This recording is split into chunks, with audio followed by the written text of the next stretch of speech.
అందరికీ నమస్కారం. స్టోరీస్ పై అను ఛానల్‌కి స్వాగతం. మీరు వింటున్నది విక్రమ బేతాళ కథలు. ఇవాల్టి కథ పేరు ప్రియురాలి హత్య. కథ స్టార్ట్ చేద్దాం. పట్టు వదలని విక్రమార్కుడు చెట్టు వద్దకు తిరిగి వెళ్ళి చెట్టుపై నుంచి శవాన్ని దించి భుజాన వేసుకొని ఎప్పటిలాగే మౌనంగా శ్మశానం కేసి నడవసాగాడు.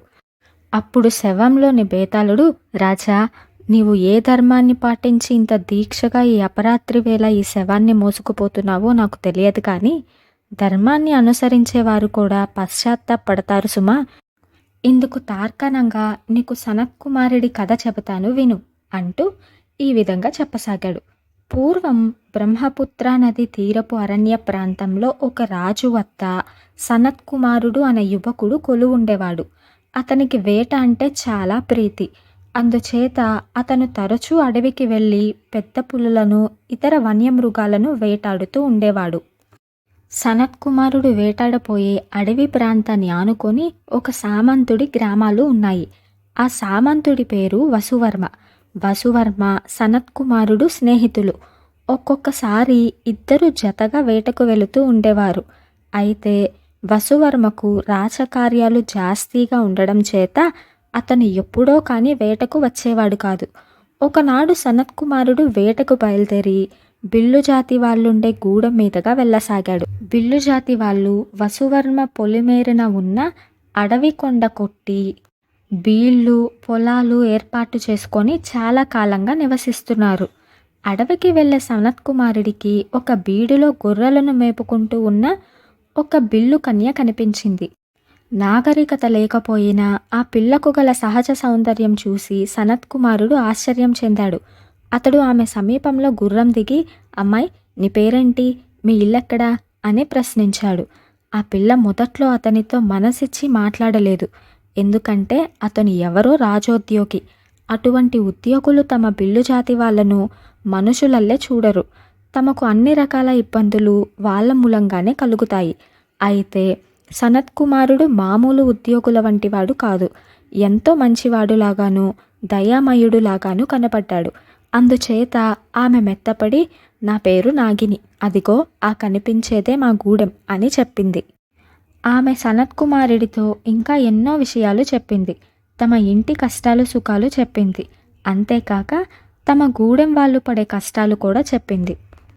ఇంత చిన్నదానివి, నీకు మీ గూడెం వ్యవహారాలన్నీ ఎందుకు అని అడిగాడు సనత్కుమారుడు. నాగిని జవాబు చెప్పలేదు. అది మొదలు సనత్కుమారుడు అవకాశం దొరికినప్పుడల్లా బిల్లుల గూడెం కేసి వచ్చేవాడు. అతనికి వేట మీద మోసేమీ లేకుండా పోయింది. నాగినితో కబుర్లు చెప్పటము, ఆమె అందం చూసి ఆనందించడము అతనికి అలవాటైపోయింది.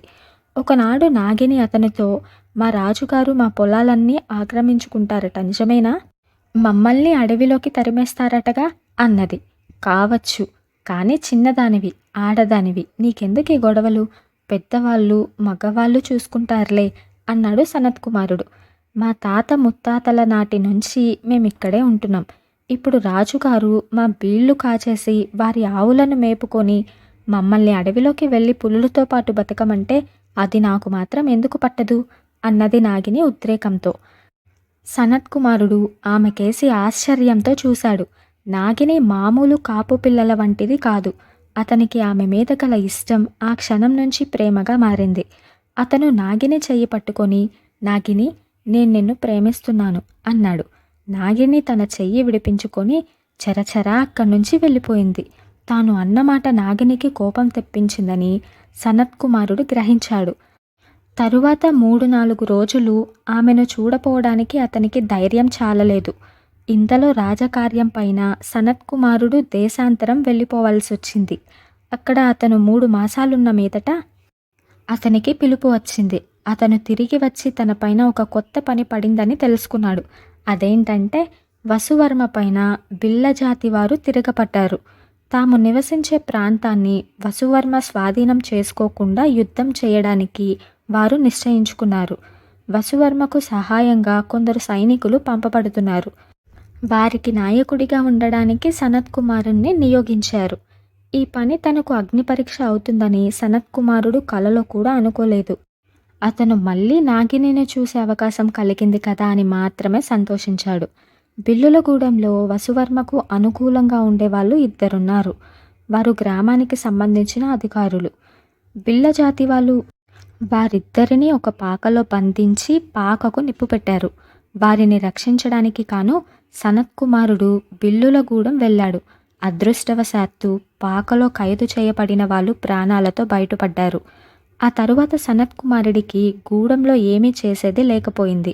ఎందుకంటే బిల్లులందరూ గూడెం వదిలేసి ఆడవాళ్లతోనూ పిల్లలతోనూ సహా తమ పొలాలకి అడవికి అంచుకు వెళ్ళిపోయారు. సనత్కుమారుడు సైనికులతో సహా బిల్లులు చేరి ఉన్న చోటికి వెళ్ళాడు. కొలువులు జాతరలు చేసే వాళ్ళలాగా వాళ్ళు కాకిగోల చేస్తున్నారు, తప్పెట్లు వాయిస్తున్నారు. అందరి చేతులలోనూ ఏవో ఆయుధాలున్నాయి. ఆఖరుకు చిన్న పిల్లలు కూడా ఏవో కర్రలు పట్టుకొనున్నారు. సైనికులను చూడగానే బిల్లులు సత్తుమణిగారు. సనత్కుమారుడు వారితో, నిష్కారణంగా విద్రోహులు కాకండి. ఇద్దరు మనుషులను కాల్చి చంపడానికి ప్రయత్నించారు. ఇప్పటికైనా ఈ అల్లరి చాలించి వెళ్ళిపోండి అన్నాడు. అదంతా వల్ల కాదు. వాళ్ళిద్దరే అసలు ద్రోహులు. మంచి పొలాలు లంచం పుచ్చుకొని మాకు అన్యాయం చేయడానికి ప్రయత్నించారు. ఈ గడ్డ మాది. దీనిని వదిలిపోయే కన్నా ఇక్కడే ప్రాణాలు విడుస్తాం అని బిల్లులు సమాధానం చెప్పారు. సనత్కుమారుడు నాగిని కోసం కళ్ళతో వెతికాడు. కానీ ఆ పిల్ల జాడ కనిపించలేదు. అతను తన సైనికులకు ఉత్తరమిచ్చాడు. వాళ్ళు బిల్లులపై బాణాలు వదిలారు. కొంతమంది బిల్లులు దెబ్బతిని పడిపోయేసరికి మిగిలిన వారు చెల్లాచెదురుగా పారిపోసాగారు.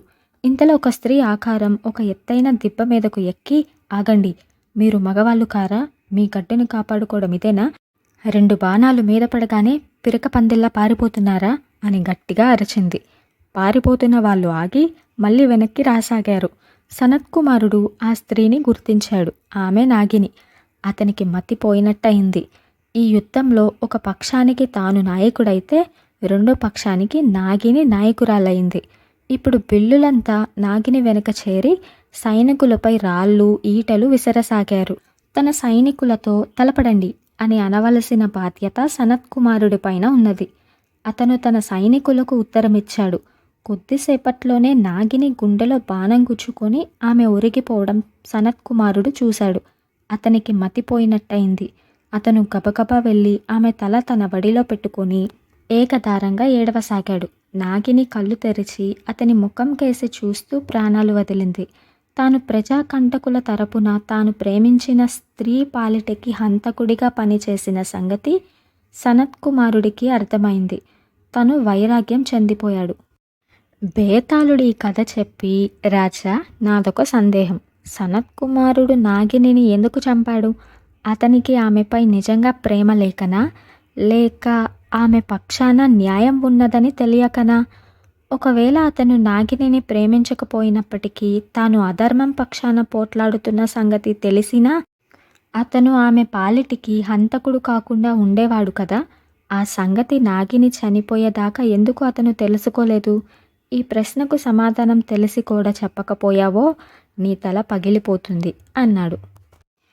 దానికి విక్రమార్కుడు, వ్యక్తులు అనుసరించే ధర్మాన్ని సంఘం నిర్ణయిస్తుంది. సనత్కుమారుడు ప్రజాకంటకుల పక్షం వాడు. అందుచేత అతను వారి ధర్మమే అవలంబించాడు. కాకపోతే అతనికి నాగినిపై నిజంగా ప్రేమ ఉండడం చేత ఆ ధర్మానికి అతని ప్రేమకు సంఘర్షణ వచ్చింది. ఈ సంఘర్షణలో ఎప్పుడూ సంఘపరమైన విశ్వాసానిదే పై చేయిగా ఉంటుంది.